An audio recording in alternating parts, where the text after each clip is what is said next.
Can you imagine being told you look like a dead princess? And that's why a billionaire predator wants you at dinner with royalty? This gets darker by the hour. Ann Fischer's testimony has opened a door nobody wanted open. But what we're about to explore goes beyond one dinner invitation. It goes to the very core of how Jeffrey Epstein operated, and more disturbingly, how his circle of powerful friends may have enabled him. Let's be very clear from the start. What we're discussing involves serious allegations. None of this has been proven in a court of law. Andrew has denied all wrongdoing repeatedly. But the pattern that's emerging is deeply troubling. Ann Fischer says Epstein told her she resembled Diana. She says he wanted her at a dinner with a British royal. She says this happened in October 2001, the same building where Virginia Giuffre claims she was assaulted, roughly 1 month apart. So here's the question nobody's asking yet. Was Epstein specifically recruiting Diana lookalikes for Andrew? We know Andrew was married to Sarah Ferguson. We know Diana was his sister-in-law. But Ann's account suggests something far more calculated. Epstein didn't just invite random women to dinners with powerful men. He had a system. He had preferences. He had specific requests. According to multiple accounts that have emerged over the years, Epstein's assistants kept detailed records. They tracked physical characteristics. They noted which girls appealed to which clients. This wasn't random. This was methodical. Ann's description of the Diana resemblance comment fits into a pattern that investigators have documented elsewhere. Epstein allegedly maintained files on potential recruits. Height, weight, hair color, facial features. Everything was cataloged. Now combine that with what we know about Andrew's own behavior. Former protection officers have gone on record describing their duties. Part of their role, they say, involved identifying women at public events. Theaters, ballet performances, social gatherings. They would pass observations back to Andrew's aides. Does that sound familiar? It should, because it mirrors exactly what Epstein's operation did. Let's talk about the timeline. October 2001 is significant for multiple reasons. Andrew was photographed with Epstein and Ghislaine Maxwell repeatedly during this period. The famous photo of Andrew with Virginia Giuffre was taken in March 2001, 7 months before Ann's alleged encounter. This wasn't a one-off meeting between Andrew and Epstein. This was an ongoing relationship. And the newly released documents show just how deep it went. More than 20,000 files were unsealed this week. Emails, correspondence, records of meetings. What they reveal is a network that operated with shocking brazenness. Epstein wasn't hiding. He was boasting. One email shows him bragging about his meticulous record-keeping. Another shows him arranging multiple meetings with high-profile individuals. The sheer volume of communication is staggering. But here's what makes Ann's account particularly chilling. She says Epstein's assistants pursued her for 2 weeks after she refused to attend the dinner. They called her mobile, her home phone, her work phone. That level of persistence suggests desperation, or pressure from someone expecting delivery. Ann says she ignored the calls. She never attended the dinner. She never met the royal Epstein referenced. But the question remains, who else did attend? Who else was recruited using similar tactics? And how many accepted invitations that Ann refused? We know Sarah Ferguson has called Epstein a supreme friend in newly surfaced emails. We know she benefited financially from his connections. We know she was moving through the same social circles at exactly the same time Ann describes being targeted. She even bumped into Ann backstage at a Rolling Stones concert during this period. Coincidence? Or evidence of just how tightly connected this world was? Don't go anywhere. What we're about to reveal about Ghislaine Maxwell's role will make your blood run cold. Ghislaine Maxwell is serving 20 years in federal prison right now. She was convicted of recruiting and grooming underage girls for Epstein. But here's what the trial didn't fully explore. Who did she recruit for? According to newly analyzed documents, Maxwell didn't just source victims for Epstein himself. She acted as a facilitator for Epstein's entire network. Emails show her arranging meetings, coordinating schedules, and managing logistics for multiple high-profile men. Andrew's name appears repeatedly in proximity to these arrangements. Not as a direct participant in emails, but as someone whose movements aligned suspiciously with Epstein's activities. Let's examine the pattern. In 2001, Andrew visited Epstein's Manhattan mansion multiple times. Official records confirm he was in New York that October when Ann Fischer says she was pressured to attend a royal dinner. Flight logs show he traveled on Epstein's private jet on several occasions. He stayed at Epstein's properties. He attended Epstein's parties. He was photographed walking with Epstein in Central Park. This wasn't a distant acquaintance.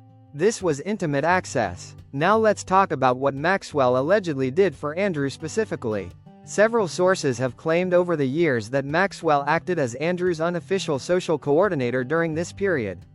She would arrange introductions. She would curate guest lists for events Andrew attended. She had a very specific role. And according to some accounts, that role included sourcing women who matched particular preferences. The Diana resemblance detail in Ann Fischer's account is where this gets truly disturbing. If Epstein specifically mentioned Diana when recruiting Ann, that suggests he knew Andrew's preferences. Or at least, he thought he did. But where would that information come from? Maxwell. She knew the royal family intimately. She had access to private information about their lives, their relationships, their vulnerabilities. She understood social dynamics within that world. And she used that knowledge. The newly released documents include several emails where Maxwell discusses arranging social events. The language is careful, nothing explicitly incriminating, but the subtext is clear when you know the context. I have someone perfect for the dinner Saturday. She fits the profile exactly. He'll be very pleased with this one. These phrases appear repeatedly in Maxwell's correspondence. Who is he? The emails don't always specify, but given the timing and the context, investigators have been connecting dots. Ann Fischer's account adds another data point to a pattern that's becoming impossible to ignore. Epstein had a system. Maxwell ran that system, and powerful men benefited from it. Ann describes being groped by Epstein after he extended the dinner invitation. She describes feeling targeted and manipulated. She describes persistent pressure to attend events with unnamed powerful people. This is exactly what Maxwell was convicted of facilitating. But here's the question that haunts this entire scandal. How many women like Ann were there? How many accepted invitations that Ann refused? How many attended dinners, parties, and private gatherings where they encountered powerful men who believed their status made them untouchable? We may never know the full count. But every new account that emerges adds to our understanding of the scale. The Diana angle raises another disturbing possibility. Was Andrew seeking women who reminded him of Diana? Multiple royal watchers over the years have speculated about Andrew's feelings toward his former sister-in-law. Diana herself reportedly described Andrew as noisy and loud, but there's been whisper-level speculation about whether Andrew harbored deeper feelings. If true, that would explain why Epstein specifically mentioned the Diana resemblance. He was offering something he thought Andrew wanted, something Andrew couldn't pursue through normal channels. This is how predatory networks operate. They identify desires that powerful people can't fulfill openly. Then they create private channels to fulfill those desires without accountability. Epstein had money, properties, planes, and privacy. Maxwell had social access, organizational skills, and no conscience. And men like Andrew had status, influence, and a sense of entitlement. Stay with us. The final part reveals connections that will shatter everything you thought you knew about royal complicity. Here's what nobody wants to talk about. How did this go on for so long?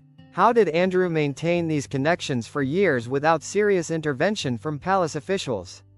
The answer is deeply uncomfortable. Because it suggests institutional protection. Andrew's former protection officers have described their duties in ways that should alarm anyone paying attention. They've said part of their job involved identifying potential female companions at public events. They would make mental notes of women who might interest Andrew. They would pass these observations to his aides. This wasn't rogue behavior by individual officers.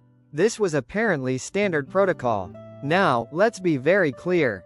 Protection officers work for the Metropolitan Police. They're assigned to protect members of the royal family. Their duties are supposed to be about security. not procurement, yet multiple officers have described similar practices over the years, which means this was either widely misunderstood as part of their role, or it was tacitly approved at higher levels. Either possibility is damning. The palace had to know. Andrew's reckless social life wasn't a secret within royal circles. Staff talked, protection officers reported, yet Andrew continued his association with Epstein right up until 2010, a full year after Epstein had been convicted of soliciting prostitution from a minor. That 2010 visit is where this becomes indefensible.